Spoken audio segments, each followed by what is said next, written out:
I always believe we can achieve more than what people give us credit for. You're never out the fight till the clock hits 0. For McLaurin in the end zone. How good is that guy? All you need is an opportunity. Win or go home. Oh, such a great day. Can't wait. Eagles 6-point home favorite to beat the Commanders and get to their second Super Bowl in 3 years. And Saquon Barkley, one of the big reasons why. He has had his way with teams from Washington his entire career as a division opponent, averaging just over 137 scrimmage yards in 11 career games against teams from our nation's capital. The only player to average more scrimmage yards against a single opponent in the entire history of the NFL. You have to go all the way back to the great James Brown, and he did so against the Eagles, interestingly enough. Woody and Herm are back with us. We know that Jalen Hurts is not 100%, and we know that stopping Saquon Barkley is priority number one. How do you begin to do that if you're Washington? Well, obviously, they're going to put 8 guys in the box, but that's not the whole story. I think the whole story is it's not simple, but it's complicated in this sense. You can't allow him to get the ball and run down your defense vertically. You can't let him run downhill. Right. You got to make him bounce out to some gaps. You got to, when he starts running vertical, you got a problem, because now he hits the back end of your defense, and the linebackers cannot tackle him in space. There lies the problem. You got to make him bounce out. Don't let him hit the first hole where the design runners to. And Damian knows this. He's an offensive lineman. If he can hit this B gap, we're rolling. Can't let him do that. 78-yard touchdown last week, right? You know what? Sometimes when you play against a team like Philadelphia, great rushing attack, guys try to do more than what they should do. It's literally do your job. If you're supposed to be in this gap, be in this gap. Because once you try to do too much and you're not where you're supposed to be, a back like Saquon, house call. That's literally what happens every single time. Man, their defense, too, it ranked 30th in rushing yards allowed per game, 28th in yards per carry. So they're going to have to stay so incredibly disciplined, like you said. On the other side, Jayden Daniels looking to become the first rookie quarterback in NFL history to reach the Super Bowl. I mean, you got your quarterback playing against your team. This is a tough day for you, but you know this kid so well, having coached him in college. What do they need from him today? Just to be Jayden Daniels. He doesn't need to do anything special. He doesn't need to get involved in the moment that we're making this a big game. And it is a big game. The team that wins this is going to the Super Bowl. Yeah. Okay, that's a big deal. But I just think he has to continue to be Jayden. And I know when you think about how he plays the game of football, RPOs is very important. That sets this whole offense up. It is troublesome to a defense when he can either run it, hand it off, or throw it. You got a problem. I've been saying that the young man just doesn't have a pulse, Hannah. It doesn't Nothing seem to, does phases he? him. Yeah. Think about, he's literally on the precipice of being the first rookie ever to go to a Super Bowl. Yeah. And it's just like, it's another game. Just another game. And that's the way he's been playing throughout the whole season. I love how focused he is. He just, you know what? I'm just going to stay in the moment. I'm not going to look ahead. But I'm just going to be focused in the moment and just go out there and do whatever I got to do to help my team win. He has a sense of making a football game a football game. I'm just going to go play football. Well, in other words, he looks at this game like it's his first game of the season. I'm just going to go play football.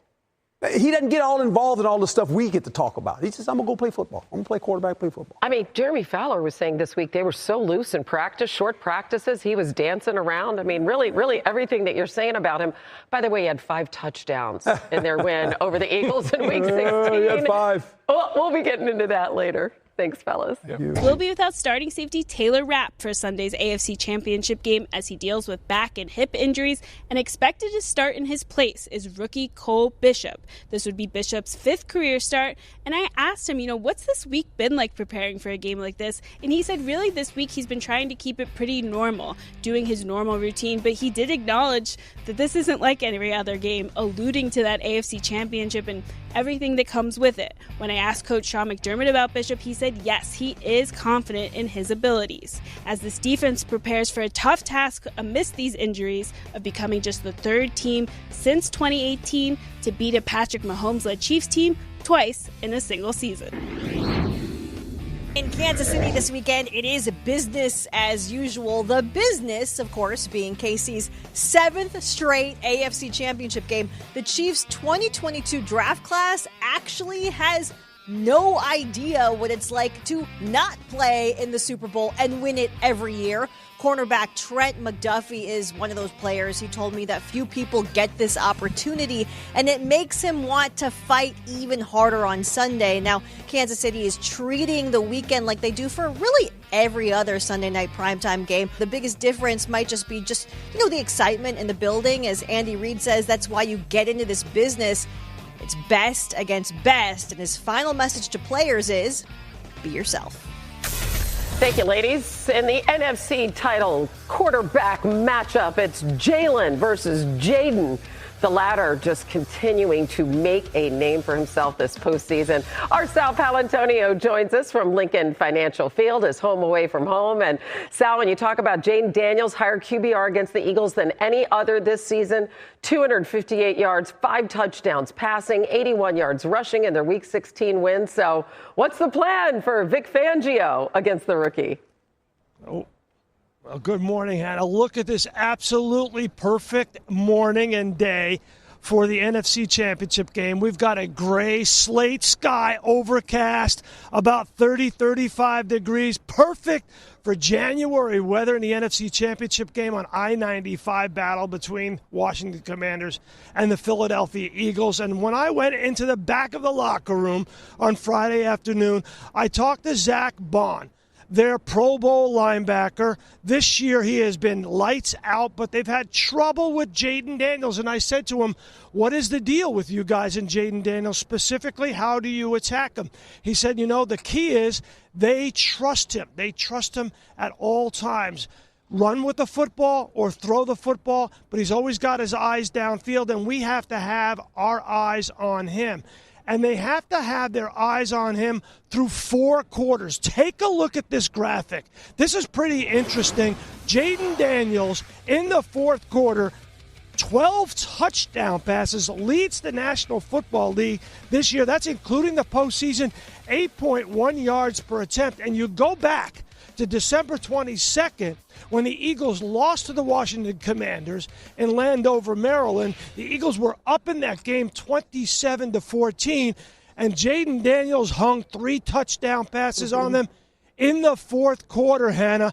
So they've got to make sure that they got eyes on Jayden Daniels in this football game. Vic Fangio's defense does not like to spy, but they may have to go out of their comfort zone and spy Jayden Daniels in this game because he's so good at evacuating the pocket and then making big yardage running with the football, Hannah. Yeah, and he's been the best quarterback against the blitz, as you know, Sal, averaging 8.5 yards an attempt, right? 13 touchdowns, only 1 interception. Of course, Jalen Hurts is pretty good against the blitz, too. Herm Edwards back with us. You coached Jayden Daniels at the beginning of his college career at Arizona State. I was watching you watch that piece. As you were watching it, what were you thinking?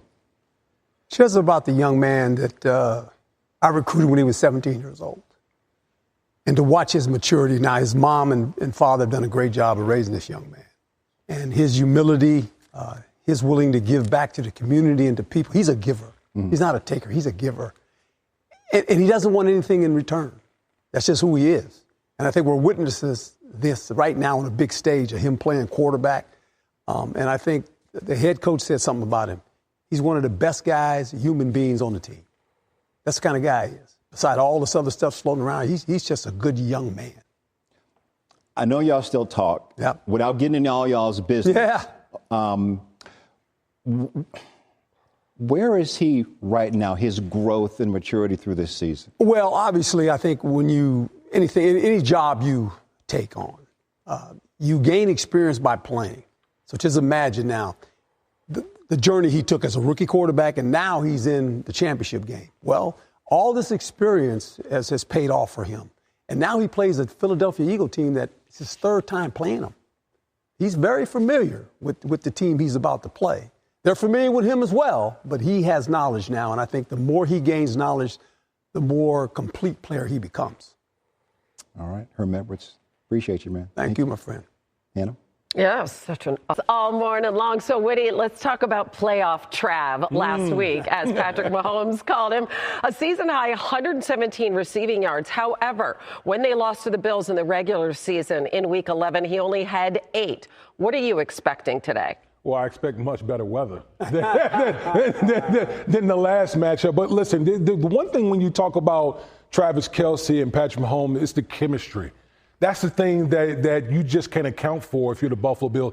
Those guys have been playing together for so long. They understand how each other plays. When Patrick Mahomes is escaping the pocket, his ability to feel what how the defense is trying to leverage and play him and get to those open spots is just uncanny. You know, this is not, look, Travis Kelce is he's not a guy that's going to be running by a whole bunch of people. No. But his ability to be open, be accessible to Patrick Mahomes, that to me is the difference. Game plan is very simple if you're a defensive coordinator. You want to put hands on Travis Kelce, wherever he's at. If he's in the core, the defensive end, before you rush upfield on the pass situation, you got to put your hands on him. In other words, you're going to hit Travis Kelce before you try to go sack the quarterback and hold him up. If you're a linebacker and he gets outside the core, you got to line up on him. And I always say this, put hands on him. That's what you use him for. Put hands on the tight end. Do not allow him free release. Make him sit there trying to get off the line and then go into coverage. That's what they have to do if they're going to stop it. Yeah, 20 career playoff touchdowns. Really, no one has been able to in the postseason. Let's just say that's why they're looking for a three-peat. On the other side, Josh Allen, he's just looking to get to the Super Bowl for the first time ever, try to exercise some of those demons of the Bills past. And he's 0-3 against the Chiefs in the playoffs. What do the Bills need from him specifically today? Be Josh Allen and play in a chaos mode. In other words, don't just sit in the pocket. Leave the pocket. Go make some plays. That's a concern for any defense. When he plays in chaos, you don't draw that play up. This is chaos. This is what I call chaos football. He's starting to run. People start, here's he running. What do I do? Do I get in coverage? Do I not get in coverage? And what he's going to do is going to find Shakir, that guy right there, number 10. That's his security blanket, like Kelce is for Mahomes. Shakir is his guy. That's quite a comparison. Think about it. Young player, 76 receptions. He is the leading receiver for the Buffalo Bills. He's the guy that he's going to throw the ball to. End of the day. And for me, being the offensive lineman that I am, I'm always going to go to the run game, okay? Yep. Whether you're talking about James Cook, Ty Johnson, even Josh Allen. That's the thing.